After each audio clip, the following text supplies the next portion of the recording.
Hello again, ladies and gents, and welcome back to the AJ Roberts Show.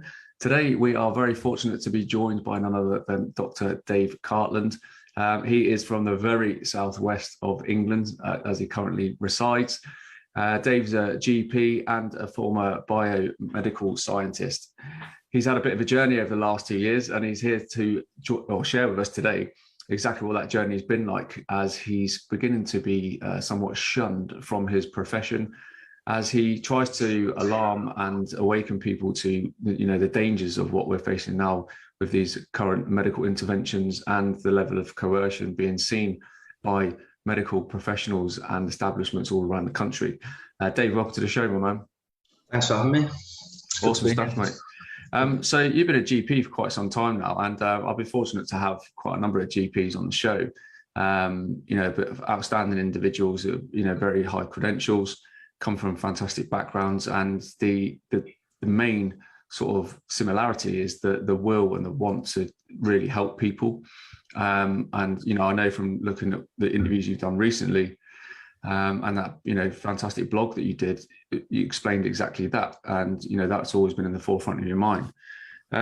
So casting back to sort of like your experiences from sort of like 2 years ago when this kind of ramped up, obviously it was a bit of a crazy spell for many people.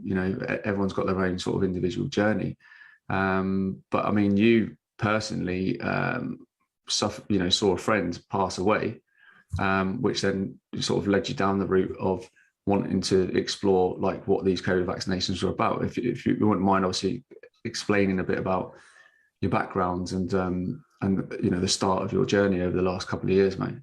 Yeah, it's been a long journey. It's hard to summarise really in one sort of sentence, essentially. But as you mentioned, I'm a GP. I've been a GP since 2014, doctor since 2008. So 14-year career, essentially, of working in numerous settings, primary care being my main one, also out of hours and A&E GP stuff as well. I was previously an A&E doctor as well, so quite the skill set. Prior to that, as you mentioned, I did a biomedical degree. So again, that differentiates me slightly from the sort of average GP who has very little knowledge. It's a kind of basic level of A-level virology, immunology, as opposed to all the things I've kind of used, that skill set I've used in the last few months to kind of make sense of all of this, really does rely on that previous degree that I did. Mm-hmm. And you can really blind your colleagues with science when you talk about medical stats, for example, or virology. But yeah, I'm a normal guy, just moved down to Cornwall to live the dream, really. It's a different sort of area of medicine compared to where I was previously, Birmingham, family man.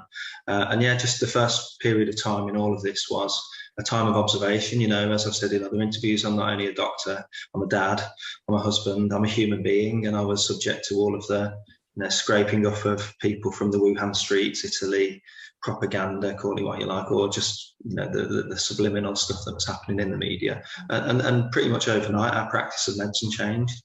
Suddenly we didn't know what we were dealing with. Is it the next bubonic plague? We're seeing all of these fear presentations from the mainstream media, and suddenly our jobs changed from seeing people face to face to suddenly doing Zoom calls and speaking over the phone, guessing essentially what's wrong with people, and just observing. And that was the first part of the journey. It was a year of just observing, seeing what's happening, what am I seeing, what am I not seeing, does it fit with what I'm seeing on the TV? And that was the start of the journey. Things just didn't seem right in my experience of what was happening in hospitals. Testimonies from other GPs, doctors in the hospital setting saying something isn't right here. You could switch on the BBC and see hazmat suits galore, and then the next minute your local hospital's putting out a TikTok video of everyone dancing in a very empty-looking A&E department, for example. And it just didn't fit, and I didn't see a lot of what I was expecting to see. It was a bit of a shock. We watch all these sort of Hollywood movies of plagues going through the world. Didn't really get that signal in the first year, and that's how I've divided this 2 years up, really, AJ. So, it's observation, and then it's very clearly there was a point when I started noticing that, as soon as vaccines started hitting the mainstream populace, things were happening, things like, it wasn't doing what it said on the tin. It wasn't stopping people catching, spreading, dying, becoming unwell. Just recently we've seen that the treble vaccinated, double vaccinated are the worst to be when it comes to those domains. And finally the harm coming through to see, you know, in my own observations of seeing patients coming in from a variety of not just being right to, you know, anything and everything up to death, and finding it very hard to get those signals to colleagues to kind of even just discuss the potential causality of somebody dropping dead the day after an AstraZeneca jab, for example. You know, God forbid anyone, you know, suggest that it was a vaccine. And it's just a real sort of lonely time in the career, really, the last few months. Yeah. And as you mentioned, yeah, my friend passed away from COVID. And that was the reason I took the first jab. And that was a pure knee-jerk reaction. Obviously, you lose your best friend 6 days on. I took the next jab, and then the next jab was being mooted, you know, and I took the second jab as well. And the second was more around coercion. It was purely coercive. You know, I got a tap on the shoulder, friendly warning, you need the second jab. So, you know, again, it wasn't clear in my own mind as a doctor, you know, is it the right thing to do? Why so soon after the first jab? Talk about this a little bit in my Breaking the Silence article, but took it still because as a doctor, you know, if you're having to advocate a treatment that you're not willing to take yourself, you're not a very good doctor, are you? You know, how can people trust you? So I took it for that reason. Me and my wife took a pact. We took it a day apart just in case, and had some terrible sort of side effects. But then the tap came on the door again, number 3. And I just couldn't get my head around it. And then there's talk of pregnant women and kids, and it's got younger and younger and younger. And now the crosshairs are lined up towards children, which is my absolute, you know, in all of this, it's been the final nail really at the coffin. But, yeah, there's a couple of key things there I just wanted to kind of like to unpack slightly. So you mentioned obviously like your observations for the first year, and one of the things that I've had repeatedly said by a number of, you know, well-respected clinicians, you know, people like Dr. McCulloch in the United States and stuff like that, is the removal of like any early treatment. It was literally, you know, if it was being treated and spoken like a flu, there was absolutely all removal of any early treatment, wasn't there? And patient physician a relationship. So it was literally like someone will ring up, I think I've got symptoms, you know, I've tested positive on a test that we know is faulty, and they're then just told to isolate. So there's been no follow-ups or nothing. So those people were literally told to just stay at home until potentially getting worse. Well, this was it. I'll tell you exactly how it went, AJ. It was literally, you know, and this wasn't like guidance received from above, as it were. It was, you know, you were assessing a person on a Zoom call, just as we are now, or a phone call. And essentially it was, you know, if they can't breathe, there's any semblance that they can't breathe, they're gasping down the phone, or they're looking a little bit blue around the lips, you know, you get them to do a really simple score called the Roth score, where you get them to take a gasp of air, count backwards quickly from 30 and see how close to 1 they get. And if they were getting poor scores on that, they go to hospital. And if they were doing okay on that, you just gave them bog standard, you know, cold, flu season advice, paracetamol, rest, fluids, vitamin C, etc. But that's where it ended. There wasn't any other guidance on, as you mentioned, early management. You know, we're talking about a pandemic, a killer disease that's killing all these people. Yeah, there was nothing filtering through other than this sort of mantra, vaccine. That was all. You know, vaccines of prevention, or, you know, reducing the sort of the level of severity of the disease. But loads and loads of studies that are just, as you mentioned, Peter McCulloch's a good advocate of the ivermectin, simple things, cheap things. You know, vitamin D, zinc, the bog standard just immune boosters that people get or should be getting the advice on. It's like diabetes. You don't manage diabetes just with tablets. With holistic lifestyle advice, dietary advice, and all that goes with it. It's looking at the patient with a wider gaze rather than tablets. But this has just been vaccine all the way through. Anyone, everyone. Yeah, no, I totally get it. And it's, I mean, in a Western society, you're kind of primed to believe that, you know, vaccines are like, you know, the top of the tree, like fix all, like, and that's kind of mentality people have had for years. And, you know, I've been in the military, I've had God knows how many, you know, so just like yourself, far from like anti-vax, you know, and I've even had anthrax jabs, which was horrendous, you know, back in 2002, 2003. And there's many other sort of people out there in the, you know, the veteran world that have gone through the same. And then, you know, you get your kids vaccinated with their 8 weeks and whatever else it is as they grow older. So the thought of vaccine in the average person's subconscious is that it's a good thing and it's there to protect you from serious harm, disease and hospitalization and to immunize you, the big key word here. to from said disease. So with that in mind, obviously in the front of our subconscious, when they bring out medical interventions like this, immediately people's barriers are lowered because they think it's exactly like your everyday normal vaccine, and it's the term vaccine is what's been given to it. When we know now that the evidence is clear, the studies are there, that the scientific research, everything about it is far from a modern vaccine. In fact, shouldn't really be called one, because it doesn't do any of the things a traditional vaccine does. They've changed the whole definition, haven't they, of vaccine now, haven't they, in the last few months, to kind of accommodate this change of perception of what it actually does. And that's a concern, isn't it? I've witnessed many. So we go back to the moment that they stick the needle in your arm, if you've agreed to it. The whole process has just been very vague. Even now I speak to people 3 jabs along, considering their 4th, they can't get them quick enough. What do you understand what you actually had? What do you understand the term mRNA and how that differs from a previous vaccines, attenuated vaccines, toxoid vaccines? No, I don't know. Well, you've had 3 of them. Should you have not sort of picked that up? You do know it's part of a phase 3 clinical trial that doesn't end until another 12, 18 months time. No, it's not a trial. It can't be. The doctors wouldn't do that to us. Well, they are. and forget other things. It says it on Pfizer and Moderna's website. Yeah, I mean, you say about that's the 3rd one, I guess. I mean, Facebook banned me for saying that the vaccines are being used under an emergency use authorization, which is like, black and white, isn't it? It is what it is. Yeah. And so this, and even that, that whole censorship is just bizarre, and it's a red flag waving if you say anything alternative to it. And you've got to remember, as medics, we're kind of trained to sort of learn algorithms, learn guidelines. It's very pharma heavy. What we do, you've got blood pressure. Yes, we talk about the holistic stuff, but always, blood pressure algorithms, which treatment you add to the next treatment, Same with diabetes, it's medication upon medication, antidepressants because the system's so broken, the first thing we do now is we lob in antidepressants to depress people. Actually, the thing is, good old fashioned, biopsychosocial approach to their symptoms, and a bit of counselling, but the counselling lists are so big, and so it's been a very difficult time for dealing with depressed people in a world that's very depressing at the minute. You just dole them out their antidepressants, and the questions asked, it's bizarre. But the point I was trying to make is that we're all very much sort of parrots of the system. That's how we're trained, and we're certainly not trained at university, not in my medical degree anyway, to question, to kind of, hypothesis test, as it were, and to have that lateral thinking, think outside of the narrative, debate. I'm trying to debate with colleagues, and they've lost the art of debate, or even you just get told to bleep off and walk off, and you're an anti-vaxxer who's had the vaccine. You get your name called, and I've been called worse than that, believe me.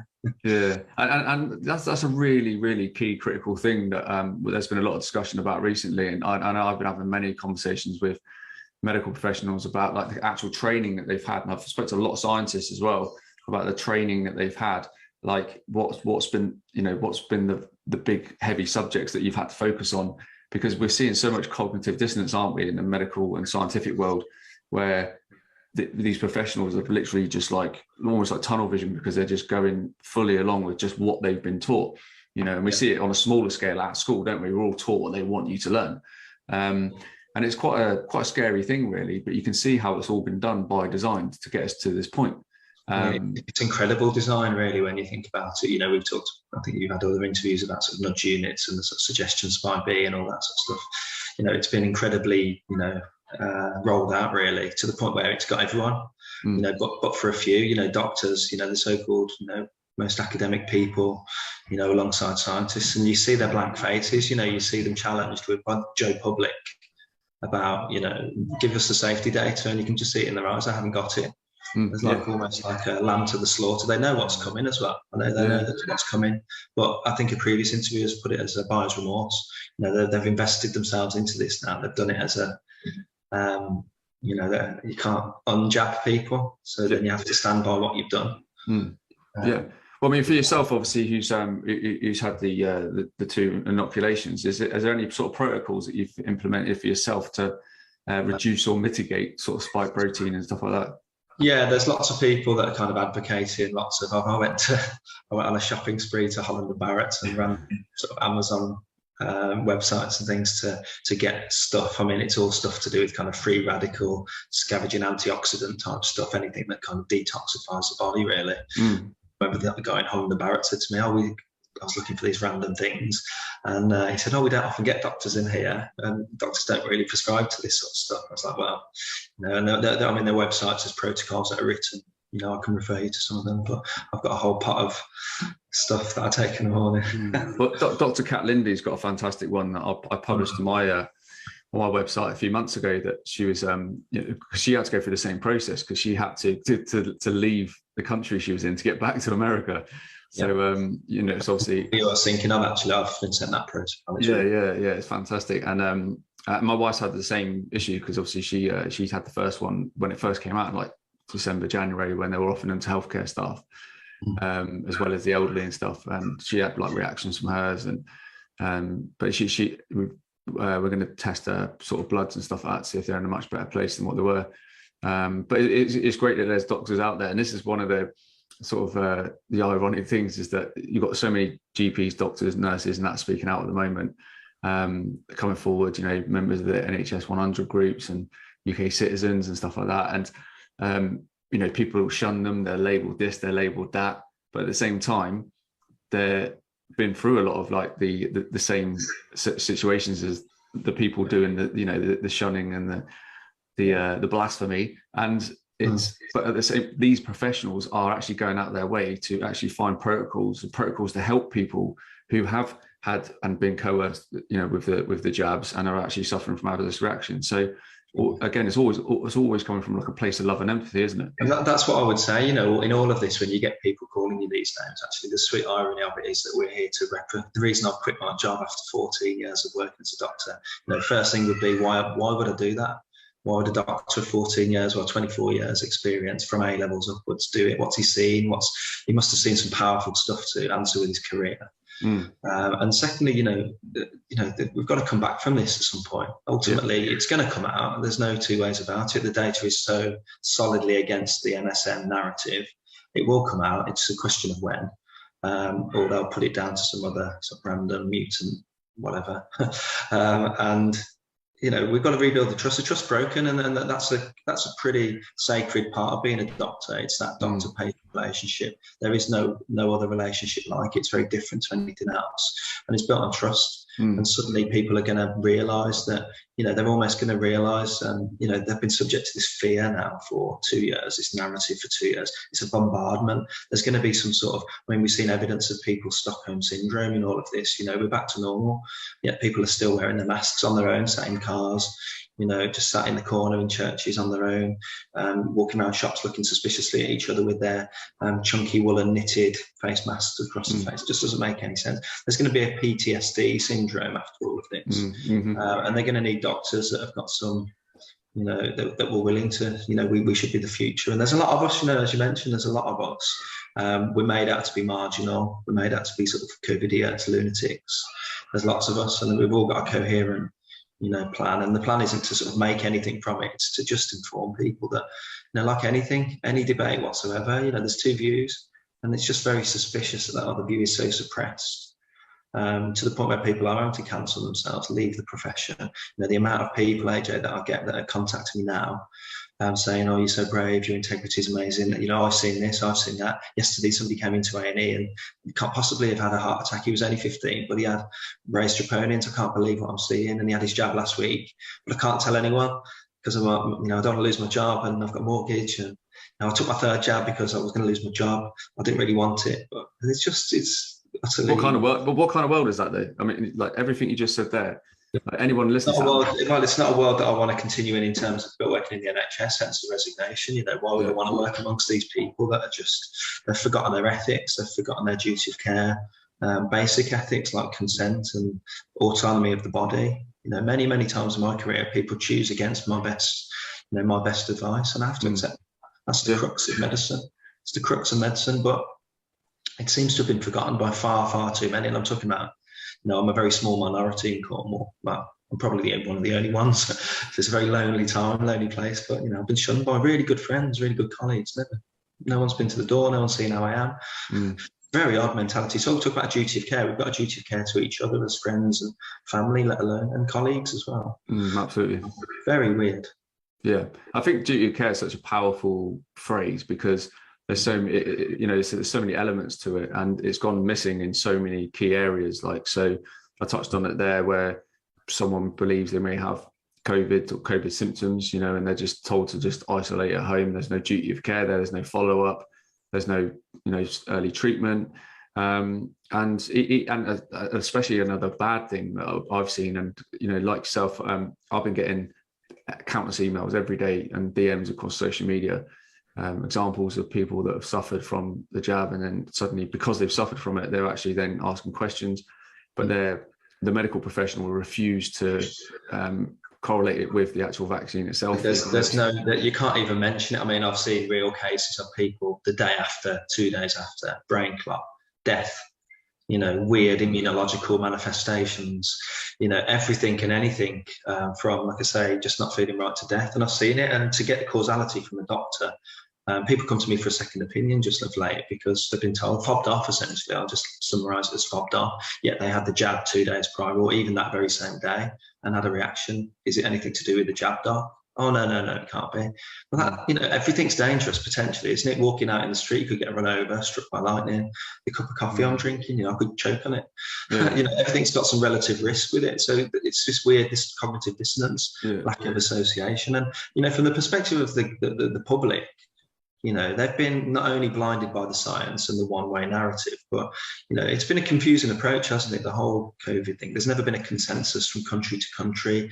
Even within localities, everyone's doing things differently. You've got the government, eat out to help out. Then you're locked down. Then you're in a group of 2. Then you're in a group of 5. Then you can't visit your gran at the nursing home. It's like Wales, isn't it, as well? Then the masks are cancelled, but not until next week. You can stand up in a pub and wear your mask, sit down in the pub. Mum doesn't attack you if you're eating the dinner. It's just random. It's just them taking a piss, isn't it? It literally is them sat there laughing at us like they've been doing. Somebody sat there going, "Oh, my evil plan." It's like stroking the cat like that. Boris is there, like, "Whoa, what's this?" They're like, guys, what you should do. This is scientific advice. When washing your hands, sing "Happy Birthday" twice over. That's what I hear is perfect amount of time. Right at the same time when he's having a birthday party. So everyone's singing happy birthday to Boris whilst he's having a birthday party. I was like, you can't make this shit up, man. Do you know what I mean? And it's and even in Wales, you couldn't get a haircut, but if you drove across the border to England, you could get a haircut. Yeah, and go to an optician, wasn't it? That optician to have his eyes checked. But I started bringing this into my talks actually. Yeah, I was reading an article the other day. They were going around the back, like a local hospice, and vaccinating all the people on death's door. And you couldn't write this stuff. I mean, with respect to the person passing away, but what are they doing? Who's thought about that? And I'll bring it back to the children really, and just because public health policy has allowed us to suddenly start vaccinating 5 to 17-year-old healthy people in the same manner in which you would vaccinate a morbidly obese, smoking, ex-stroke victim. They're being treated exactly the same. There's no necessity to vaccinate children at all, and it's just. We've seen the real stats recently, haven't we, that have come out from the ONS. They said it was just over 6,000 people that had died of COVID in the almost 2 year period, with no comorbidities or underlying health conditions, and 1 child under the age of 15, between male and female, has apparently died. No, it was an ONS data, and it was anyone. I think there was 10 people under the age of 20. Yeah. And again, I guess if you look at all their sort of comorbidities, there were 6 people to begin with, I guess. And so that just isn't good policy, is it? If you've got a disease that now, and we've got to remember in all of this, is that the disease, I'm going to say the disease in inverted commas, has changed from, whatever it was at the beginning. People were dying of something, and move it through to today. And people, I mean, I've spoken to a lot of the people that have got this Omicron. People know everyone's had Omicron, and the reason they've had it is because it is now pretty much endemic. And so, and I mean, even yesterday they made the rules, back to normal, tests scrapped, isolation rules scrapped, yet we're still going to vaccinate 5-year-olds. It just inconsistencies, and the public must be wondering what on earth is. There's a phrase about organising a party in a brewery, which I won't say exactly, but you know what I'm saying. Yeah. It's just absolutely appalling. The public are subject to this and confused. I'm confused. I don't know as a medic what the rules are at the moment. I think that's been very much part of the plan since day one. Is the more confusion that's installed, the more fearful people become, because they don't know, they can't make a decision for themselves. And it's something I talked about a lot recently, about we've really had a lot of internal responsibilities taken away from us, through this idea that if something's wrong with me medically, I'll go see my doctor. I won't actually look and go, do you know what? And I know Google Docs is like the worst thing to do, but people actually understanding their own body, like people from a young age don't go through a period where they learn how to understand their own body and your own biomechanics and all this kind of stuff. So by doing that, you're taking immediate action and responsibility of your own autonomy and understanding. So you know when something's not right. But instead, people just go, I'll go to the doctor, they give me some tablets. Or with a jab, it's like, well, if I get a reaction, it's my doctor's fault. Yeah, I mean, I've seen that in my career. I've watched it, and it's kind of gradually happened. But again, you look at conditioning of, so I sound like an old man when I say the generation coming through.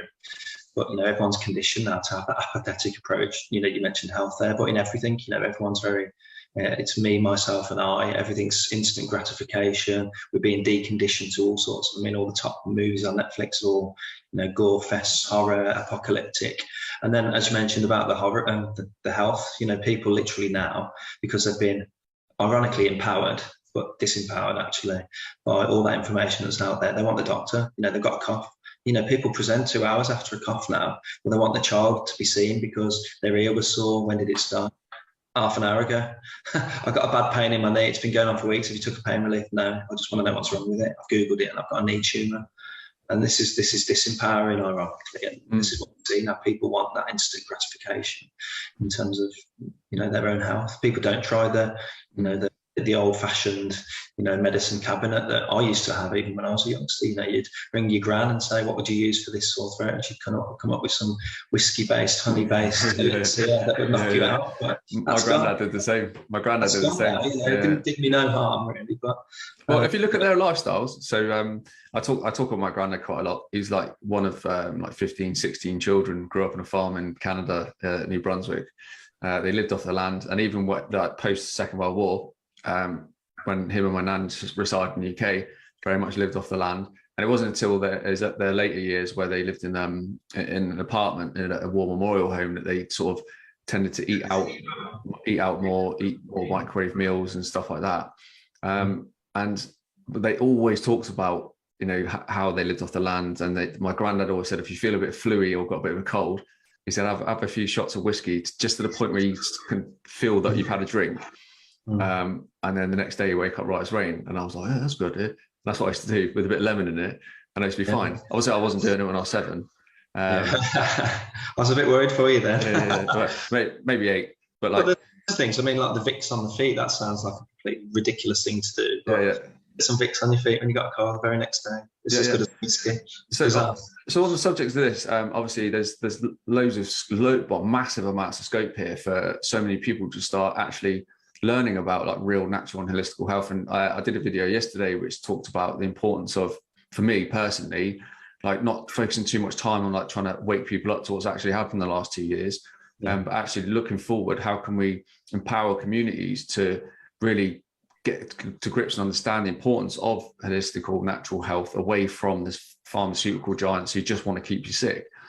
People didn't do too badly, did they, back in the day when Pfizer and Moderna and BioNTech didn't exist? People learned from these things that we're talking about here. They suddenly become disqualified because Pfizer says so. Yeah, and I mean, where do you personally, or where would you like to see it go from? Obviously, your experience of, like you were saying about medical school and everything else, and like just that you're taught the way they want you to be taught. There's loads going on really. So since I've resigned the job, I've been made aware of lots of different groups of people wanting to practice exactly that. And the only way I can describe it is, as soon as I walked out the door on that last day, I felt this unshackling. I can do pretty much now, as long as it's safe and I'm not harming everyone. I'm unshackled. For example, I'm a Christian, so if a patient wants to pray with me, I can't pray with them. And the reason I can't pray with them is that I can't. The GMC would have me for it. That's one example, or holistic stuff. So, if somebody says, what about this homeopathy doctor, or what about this ivermectin doctor?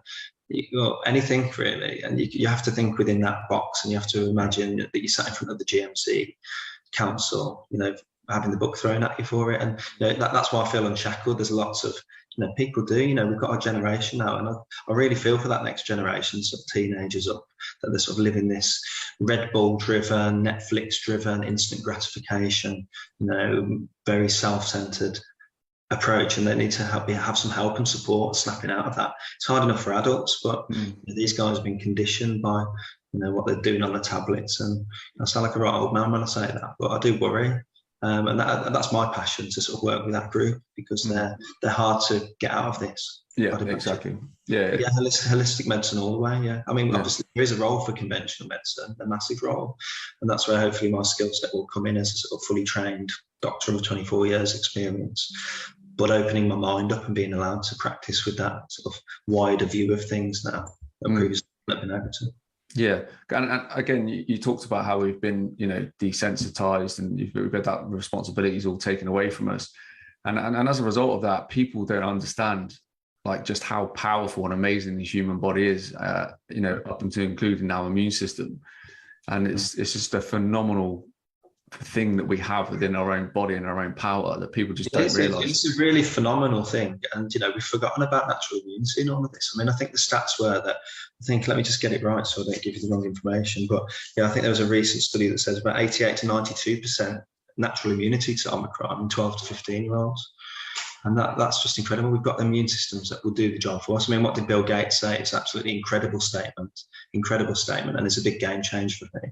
And he said, sadly, Omicron has become nature's vaccine. Sadly, I mean, what sort of a psychopath is this? Yeah, sadly, the actual disease has become the vaccine, other than he's put in that vial. It's an incredible statement from a very evil man. Yeah, and do you know what's funny is that 2 years ago we were saying about how much involvement he had with all of this. And people were laughing and joking, saying it was all. This guy on microphone, he's Microsoft, isn't he? Computers, but we know he's connected in other ways to everything, pretty much. Yeah. It's unbelievable, and it's people say to me like, "Well, where's your PhD? Where's your doctorate and that?" And I'm like, "Where's Bill Gates's?" Yeah, well, no, we all trust Dr. Fauci, don't we? That fine, upstanding citizen. Yeah. And again, it's the white coat syndrome, isn't it? Where people have always said, well, I believe what my doctors are. I'd rather listen to Chris Whitty over a person who's, a Karen on Facebook or whatever, who deep down have only just been trying to show people the information. It's not, and it's never been, it hasn't been for me, I know so, but it's never been a big game of like, I told you so. It's been like, this is the actual information. Not your doctors and nurses who are going against their oath, I don't want to see any harm done to you, your kids, your family, regardless of what your views are. That's always been the case.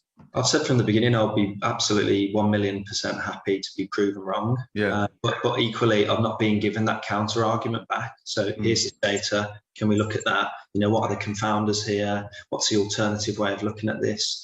I've been offered sublime to ridiculous. I mean, when you can get engagement, the reasons for, for example, the Scottish, Israeli, UK data, a huge amount of deaths, in the treble vaccinated populace.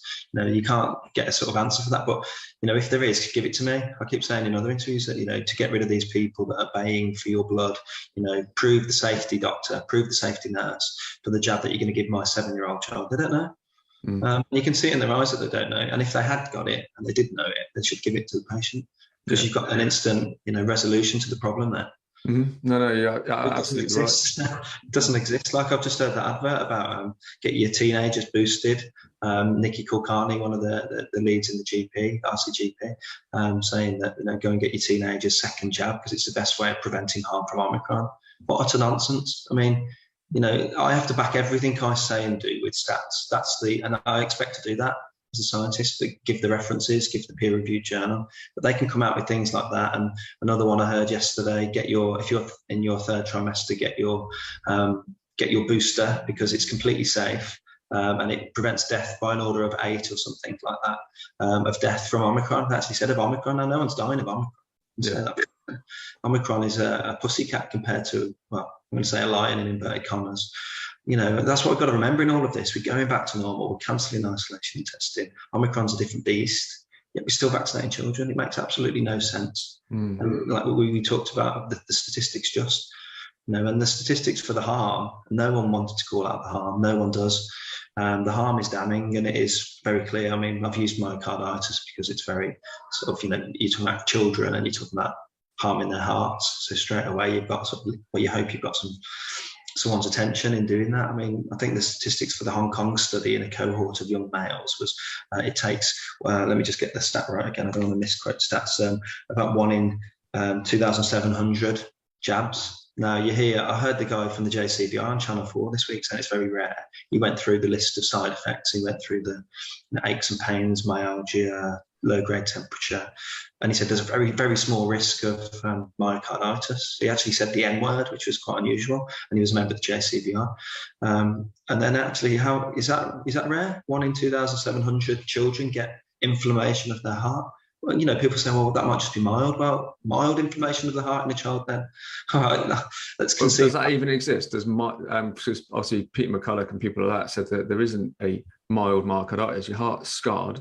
And I've read many stats saying that 50% of people who suffer from myocarditis only expect to live a further 5 years.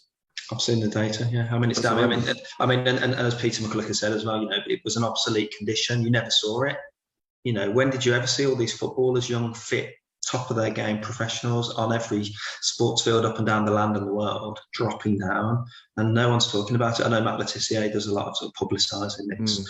No one's talking about it. I'm part of groups where they've got a daily 3 or 4 people dropping down on the cricket field, golfers, people dying in their sleep 3, 4, 5 days after their jab. There's a young lad I read about. He went to the church evening service. He went off, didn't feel very well, went to the toilet, was found face down in the cubicle by his dad, 16. I mean, and how rare is this rare side effect to not be called out and to not acknowledge it? That's what I found bizarre. That's the psychology about doctors not wanting to acknowledge it. Yeah, I think there's an element of them, just the thought that they've been, I'm not saying complicit, but involved in this journey of that particular individual having an inoculation, knowing full well what the dangers are. Just wanted to step back from it, and like the daily thought of that being on their mind must be either quite concerning or quite sickening because they're really not bothered. I really don't think these doctors are losing sleep. I don't know. I see it in the face that they know what they're doing, but I really just think that disassociated that they won't. I don't think they're losing the sleep that I'm losing by not getting the message out there. Just to, even if there's a 1 in a million chance of a harm at one child, for example, one child's death from a vaccine reaction is one death too many. End of story. Whatever angle you look at it from, one is too many. And A, it's not being acknowledged, and B, the death from for kids, as we mentioned, is negligible, minimal. So the cause of the means and the end, isn't it? You need to justify the means by the end, and the end isn't big enough to warrant every single young. I mean, the average age of death, isn't it, for COVID is higher than the average age lifespan for a male. COVID adds years to your life. I mean, I personally know now, in the last 2 years, I personally know 11 males that have had heart attacks or heart conditions directly from the jab, and has actually been recorded. 11 males. I would say, AJ, everyone knows somebody. Like you're saying, 11 people. I know hundreds of people, and I mean, I'm getting lots of info coming from social media and Facebook stuff. I saw this in A&E, or I was a doctor, I couldn't be complicit in this. I saw this, and hundreds and hundreds. But are these things being reported? I mean, I've written some stats down here today. Today's VAR's data. 2 million adverse reactions on the VAER system. That's a live dashboard. 24,000 vaccine-induced deaths. That's not up for debate. That's already been analysed, looked at, pumped into the dashboard. That's the American vaccine system. The yellow card system, 1.4 and a half, I think. Adverse reactions. I mean, there's a lot of jabs being given, so in terms of percentage terms, but the deaths for vaccines on the yellow card system has just gone above 2,000. Now, there's all this studying going on about if that's underreported. Of course, it's underreported. No one knows about the yellow card system. They weren't told about it. Every doctor I spoke to who's very pro narrative didn't know what the yellow card system was. My local MP didn't know what the yellow card system was. My local MP thought the jab was just like. I thought it was a slight exaggeration when I said that in early interviews, but it's genuinely right. People don't know, and they certainly haven't. I mean, if they know it, great. They still haven't got time. I mean, well, every person I know who's had a reaction, every single person I know has had a bad reaction or some reaction has never heard of it. So imagine if that's underreported. I've said in previous talks that, if that's underreported by, and I've been really conservative and said 10. Some studies say 15 to 20 times underreported, and I would go so far as to say it's even higher. But imagine if 2,000 deaths in the UK under the Yellow Card system actually is 20,000 deaths. And as you know, the sort of Freedom of Information Act about actual deaths from 1A COVID, is less than that. I'll leave your viewers to sort of speculate what that could actually mean. But yeah, I mean, people have routed me saying, "Oh, that's wrong data. That's been debunked." But their counter statistic is death within 28 days of the COVID jab. I'd rather use 1A COVID as my marker for death from COVID. 1A is the actual cause of death, as found by the doctor, the diagnosis. Whereas 28 days within a positive test and had a stroke. I mean, I sent patients in myself, AJ, with sepsis, urosepsis, for example, strokes, heart attacks. They've succumbed to their illness. Many, and their death certificate reads COVID, and they're added to that 180,000. It's shameless stuff, and it's misuse of statistic, it's deception on a high level. And I don't know why that would be. Why would people be lying? Why would they want to inflate figures of death in a pandemic other than to create fear, division, control? And that's what the world's been very good at this last few years, division. Dividing at every level you look at, whether it's sort of BLM, religion, everything's division, and they've just created a society that's very hateful of each other and suspicious of groups, and this is the final bit of division. Well, this is why we see so many red flag terrorist attacks. Where's the terrorist groups gone all of a sudden? All these red flag terrorist attacks, all it does is create division. All of a sudden, the white Christian male, female, suddenly that they want them to associate any terrorism with the Muslim faith, for example. And that's what we've seen for years and years and years. There's so much evidence out there now to do with all these red flag bombings and stuff like that, and what they were actually designed to do is to create exactly that. Yeah, I mean, I hear horror stories. For example, it breaks my heart to hear about. I know quite a lot of teachers, and they're seeing this discrimination towards, if their mum and dads aren't vaccinated, for example, or they're unvaccinated, or they don't want to wear their mask, they're being not only segregated by friends, and treated differently, like some sort of medical apartheid, but it's just heartbreaking that people are sort of getting these stereotypes because you won't wear a mask. It's incredible what's going on. Division everywhere you look. Gender, there's all that going on. It's bizarre. How do we, from your perspective? I know it's a massive job, and I'm very much setting my attention to in this direction. How do we fix this in the long term? It is a long game.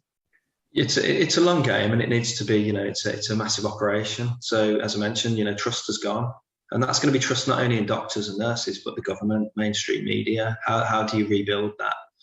It's going to be a slow and steady, but firstly, it starts with us being given a voice. I've written to many of the mainstream media people, nothing. I've written to, even my local CCG, etc., to give presentations, nothing. You can't. So yeah, to answer your question, I mean, it's going to be a combined effort, but it needs people to grow some balls. I'm going to say it as it is. People are going to have to step up to the plate.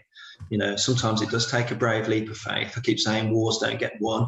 You're military, so you don't win a war unless anyone's willing to go on the front line. And that's part of winning. Somebody's got to put themselves forward, and there's lots of us that have. I just hope there's space for a group of ethical doctors with integrity, want to be patient advocates. Outside of vaccinating every man, woman, and child living and breathing. No, exactly that. And I think people also need to realise that every single person's got something fantastic to offer.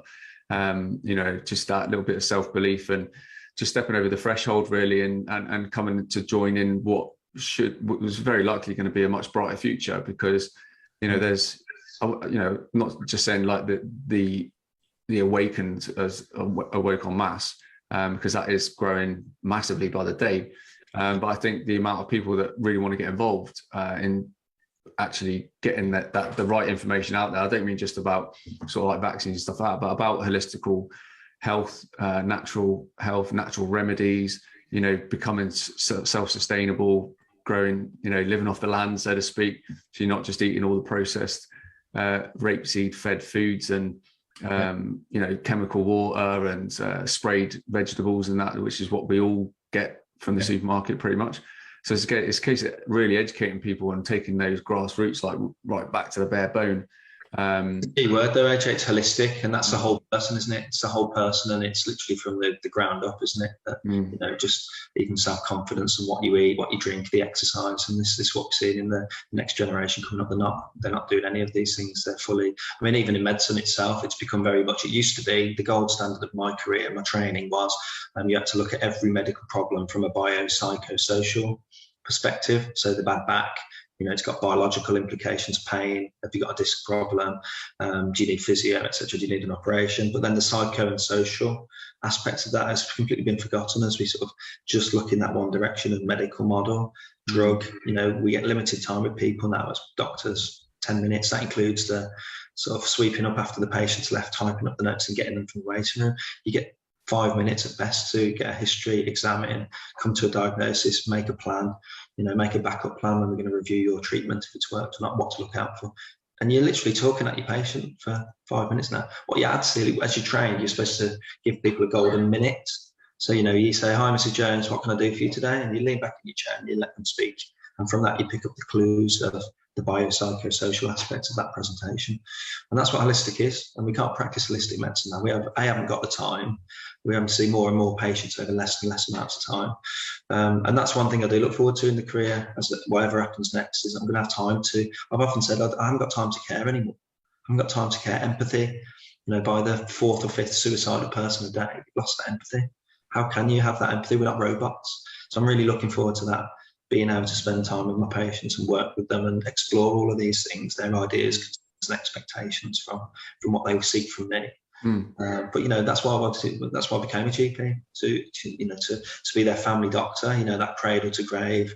You know, that's why people pick family medicine, because they want to look after the families. And it's been a shackling experience up until now. I'm sure most GPs would agree, even the ones that are jabbing machines. Yeah, no, I totally get you, mate. And where might people who want to explore more about these avenues or try to get involved? I mean, what are you doing right now where people can join in and find out more information? Yeah, I mean, at the moment, I'm on the crest of the wave of just spreading this message, really, in my experience and observations. But when that all settles, I mean, there are other health alternatives being set up. And it's a kind of watch this space for now. I'll be a bit cryptic because I haven't gone that public, but it's ultimately filling the void between what we've got now in the NHS, the Titanic going down, private sector at the other end, expensive. It's a bit, you know, not everyone can access that. I haven't got finances, but it's somewhere in the middle. In fact, it's more this way in terms of towards the NHS. It's an alternative health system for the people, run by the people. You know, people like me and other doctors are part of those exciting prospects that are coming up. And I can't say too much more than that. Yeah. There's definitely a gap in the market. 100%, mate. Well, Dave, thanks very much for coming on the show today and you know, sharing your unbelievable story, really, from not just the last couple of years, but like, you know, all the way through medical school, to give people a real insight, really, of like what that training is like, and then how it's like expected to be implemented, and then obviously what has happened over the last 2 years. But more importantly, what we can do moving forward into the future, which is where I think a lot of people's mindsets need to be like focused on more so, leaning towards that side, because, you know, we all make mistakes, we all do stupid things, we all say stupid stuff. We can't change the past, but you know what we can do is like trying to make a much brighter future for us and our families, like exactly like you're doing. But how much would that, I mean, this is the thing. I think one of your previous guests, Dr. Malik, mentioned about a duty of candour. You know, if you've done something wrong, you know, it would mean so much, you know, for the public to say, you know, Chris Whitty, for example, or Boris or Sajid, just to say, I'm sorry, we've made a mistake. You know, when I get a complaint, for example, about, you know, anything, it might appear really minor to me. The first thing you do is acknowledge the error. Even if you don't think it was an error, and you can stop a lot of complaints that way, and you can get your trust back, and often the complaint doesn't go anywhere once you've actually just acknowledged. So that's my final appeal, really, at the back end of this interview, is that I just appeal to my colleagues are, you know, complicit. I'll use the word complicit because it identifies exactly what they are, complicit in this deception. And to stand out from the crowd and just, you know, we can build back. I'm going to use Boris's quote, build back better. You know, we can build back better. Absolutely, but it's going to need soldiers on the ground, brave people that are willing to step up, have got ethics and morals, and yeah, come join us. Yeah, no, exactly that, mate. And I think, you know, it's so vitally important that people do that. And I think unfortunately, these people need to do so sooner rather than later, because there are legal professionals out there right now that are actually getting together like countless statements from people in the military who are actually coming forward and speaking to these legal people about the coercion that they've been put through in the military to get these jabs, and being threatened with pensions and promotions and all the rest of it, as well as in the medical professional education sector, all sorts. These legal professionals are getting these statements on a mass scale now, so people will be made to account. This is how I can sleep at night. I know that people will be held to account. I'm aware of lots of the criminal stuff, the criminal numbers, and not only the Mark Sexton, Hammersmith case, but others. There's other crack teams, I'm going to call them, working and proving that there's been criminality in all of this as well. So that's all going on in the background. So I'm absolutely certain, that the truth will out, and it's a matter of time. So you can run, but you can't hide, as they say. Yeah, awesome. Dave, thanks again for coming on. And ladies and gents, I really hope you got a lot of value today from Dave's story and his experiences, as a GP and a biomedical sort of scientist, and all his experience and things that he's gone through over the last couple of years. As I mentioned in previous videos, I think it's really important now that we really look forward on how we can get communities to build from the ground up, holistically, getting people educated on understanding their own bodies. That's the best way to move forward, because then we all as a collective take responsibility for ourselves. And when we do that, the world is going to be a much, much brighter place. But look forward to the next episode, ladies and gents. If you haven't done so already, make sure you subscribe to my YouTube channel and on Rumble. And I will see you very, very soon again on the AJ Roberts Show.